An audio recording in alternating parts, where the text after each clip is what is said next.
Hi friends, welcome back to my channel. I'm Faiza and every week I talk about a true crime story. So I have a side note. I just did a everything shower, so I didn't really feel like wearing makeup today, hence why I look like this. And I'm fasting, so happy Ramadan. So let's get into today's episode.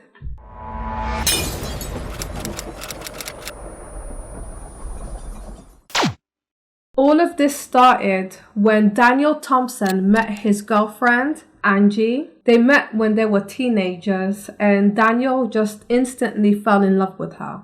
However, his pattern of violent behavior started almost immediately when Daniel decided to sneak into Angie's home as she slept, as the whole family slept. So fair warning, this guy is just so messed up. So with Daniel, I've noticed about him is that he cannot leave you alone. He will be the kind of person that wants to throw in the last word, that wants to get his point across regardless of him being wrong. I think we all know someone like that. So who's Daniel Thompson? He grew up in North Kansas in Missouri, I believe. It was like a small town where everybody knew each other, you know. It was a very safe place to live. He described himself as a loner. He didn't have any friends. He kept himself to himself. And he only did this because he just didn't trust people at a very young age, which is so sad. However, his childhood, it was okay, you know. Both of his parents were present and they loved him. And he described it as a good childhood.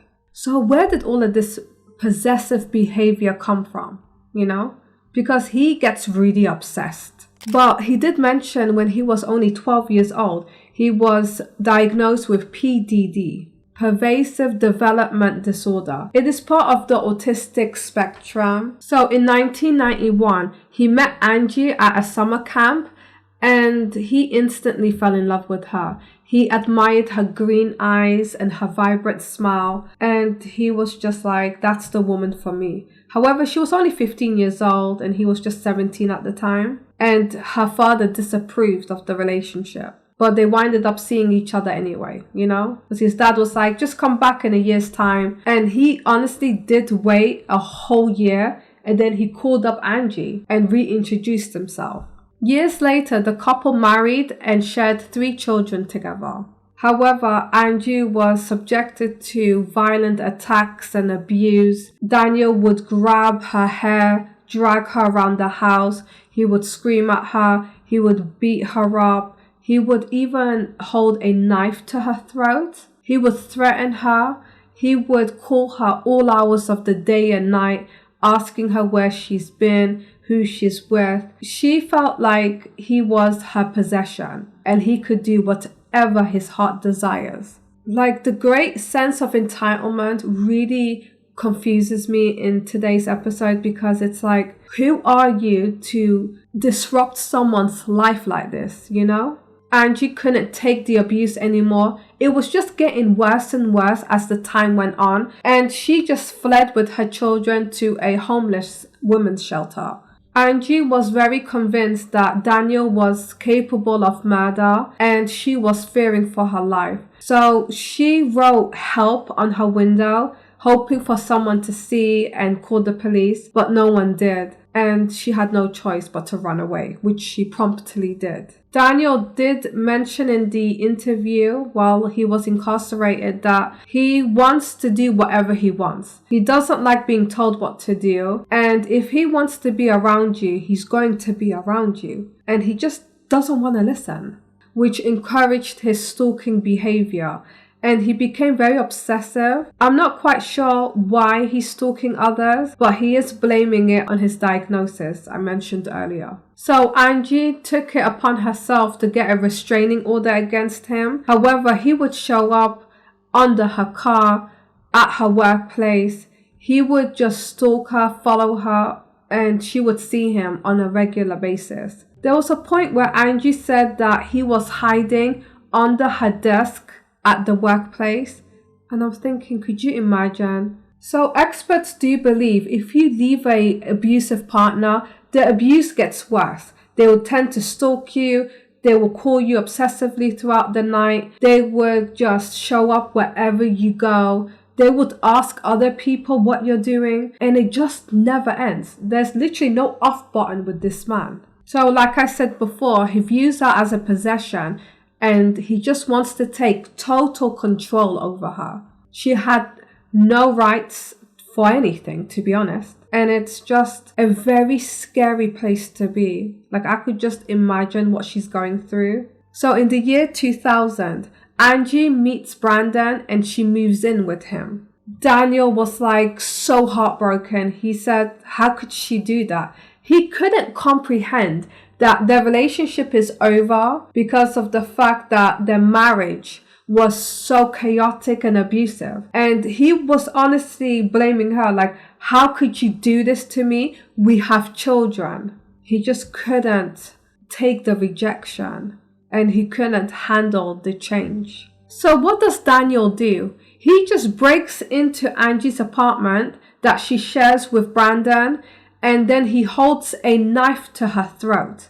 And before you know it, police were called and Daniel just runs. He left everybody unharmed, thankfully, but he just couldn't let go and was arrested and sentenced to 8 years imprisonment for aggravated burglary.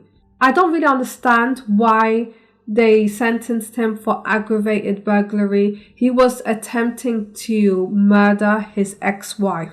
But just because he stole a kitchen knife, they only sentenced him for 8 years for aggravated burglary. So, after serving only 7 years, Daniel was released from prison. He started a new relationship with a woman that does not want to be identified, and they met online. The couple shortly broke up because Daniel still didn't change. He still had those obsessive tendencies, and he was violent yet again. And he abused his girlfriend. He also stalked and harassed her, according to the docuseries. So this is where things go out of hand. In 2010, Daniel broke into his ex-girlfriend's apartment and she was sleeping with her current partner, James Vale. He stabbed James to death while he was sleeping next to his ex-girlfriend. Detective Mike Crocker investigated this murder case, and he visited the crime scene where the murder took place. So when he arrived at the scene, he mentioned how he found a woman crying hysterically, holding her partner in her arms that was bleeding profusely. She was screaming, she was hysterical for good reason. There was blood everywhere, and there was a male laying on the bed with a stab wound in his chest. The ex-girlfriend told the detective that someone broke in and stabbed James while he slept next to her, and everything happened so quickly. So in the interview, she explained it was her ex-boyfriend, Daniel Thompson, and he broke into the house and killed her boyfriend.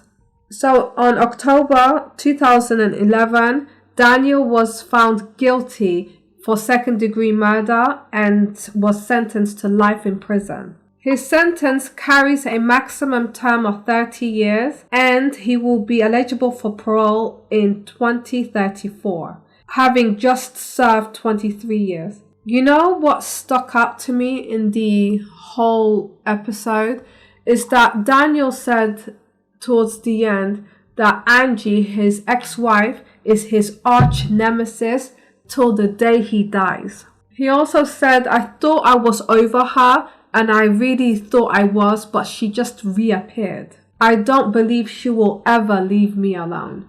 Despite all of this, he really doesn't hate Angie. He still considers her as his first love. He said, and I quote, "You know, they always say your first marriage is the one that you want back." And he said that he wished he had that back, but he will never get it back.